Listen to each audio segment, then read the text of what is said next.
Okay, let's dive into this. Welcome to This Explainer.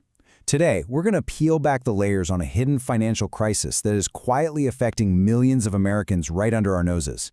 You know, we talk a lot about massive economic shifts, but today, we're going to look at something way smaller and honestly, far more dangerous.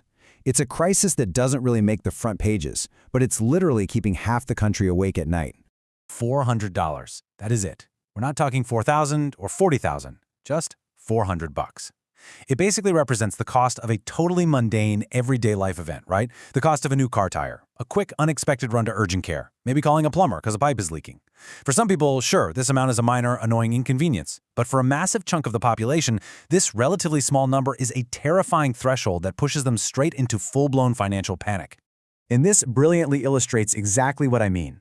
According to recent Empower research, a staggering 37% of Americans cannot afford an unexpected expense of over $400. Think about that for a second. More than 1 in 3 adults in the wealthiest country on Earth would have to borrow money, sell something, or frantically call a family member in an absolute panic just to cover a minor emergency. I mean, they are quite literally one flat tire away from a financial disaster.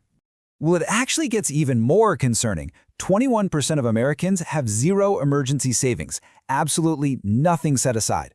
If you're feeling a knot in your stomach hearing this, I totally get it, and I want to validate that widespread financial anxiety you might be feeling right now.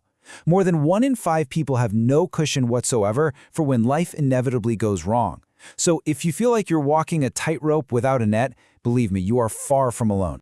Even for those who do have a little bit squirreled away, that safety net is incredibly thin. The median emergency savings for Americans right now is just $500. And remember, because this is the median, the exact middle point, it means that half of the entire country has less than $500 saved up. Half the country! That is barely enough to cover the simplest of speed bumps, let alone a real life-altering emergency. So how is everyone feeling about this? Unsurprisingly, 58% of Americans describe saving for emergencies in the current economic climate as almost impossible. Not just difficult, almost impossible. With inflation and rising prices driving up the cost of basic survival, more than half the country has basically just given up on building a safety net, because simply making it to the end of the month is incredibly expensive right now. Which brings us to Section 1, the emergency fund trap, the spiral of debt. Now, if you're stuck in this cycle, I want to reassure you right out of the gate. This crisis is not caused by laziness. It's not about a lack of hard work, okay? The truth is, people are caught in systemic financial traps that actively drain money out of their lives long before they ever get a chance to save it. We actually give this anxiety a formal name: financial fragility. It's this highly vulnerable state where you have absolutely no margin. Remember that earlier data showing 51% of Americans spend everything they earn by month's end? When you combine living paycheck to paycheck with sinking massive chunks of your income into depreciating assets, like those huge car payments, there's just no cushion left. And life always requires a cushion. Now, what's really interesting about this slide is the brutal math behind this trap. Let's say your car breaks down and the repair is $800. You don't have $800 in cash, so what do? You swipe a credit card at 22% interest. Making just the minimum payments, that initial $800 fix snowballs into a $1,200 financial anchor over time. And while you're paying off that $1,200, you aren't saving a dime. The emergency doesn't just cost you the repair. It literally steals your ability to save for the next one, pushing you deeper and deeper into a devastating debt spiral. This systemic trap takes an immense, hidden emotional toll on us too. Half of all Americans report being actively stressed about their emergency savings. That means 50% of the country is walking around every single day with chronic background anxiety. It's a constant, heavy awareness that one bad phone call could send everything into chaos. And studies actually show this level of chronic stress actively damages your sleep, your health, and, ironically, it completely messes with your financial decision-making too. The true severity of this crisis really hits home when you realize that 1 in 4 Americans had to dip into their emergency savings over the past year just to cover basic living expenses. We're talking about having to use the safety net for groceries, utilities, and rent. When you have to burn through emergency funds just to survive everyday life, that is a glaring signal of a complete budget breakdown. All right, let's pivot to Section 2, 5 steps to build it, your escape plan for a bulletproof safety net. We are definitely not going to leave you in a state of alarm here. Here is your practical escape plan to build that safety net, even if you are starting from absolute zero. This is a highly actionable 5-step framework designed to pull you right out of financial fragility. By starting with a baseline amount, separating the money, automating the process, hunting down some extra cash, and strictly protecting the fund, you're going to immediately begin to reduce your financial stress. Let's break these down one by one. Okay, step 1. Start with $1,000. Now, don't worry about saving 3 to 6 months of expenses right now. Honestly, that's just way too overwhelming. $1,000 is a completely achievable first win. Why 1,000? Well, it covers the most common everyday emergencies that tend to derail people, things like unexpected car repairs or sudden medical copays. Plus, the math is highly encouraging here. Setting aside just $50 a month gets you there in 20 months. Even $25 a month gets you moving. The primary goal is simply to start. Next up, step 2, open a separate account. Keeping your emergency fund in your regular checking account is basically a recipe for disaster, because mixed money always gets accidentally spent, right? Out of sight, out of mind is a seriously powerful psychological tool.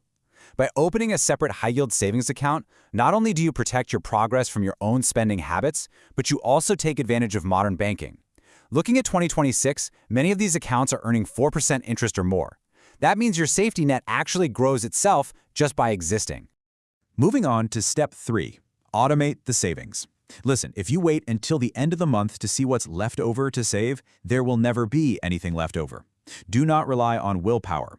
The absolute most powerful tool in personal finance is automation. So set up an automatic transfer for the exact day you get paid.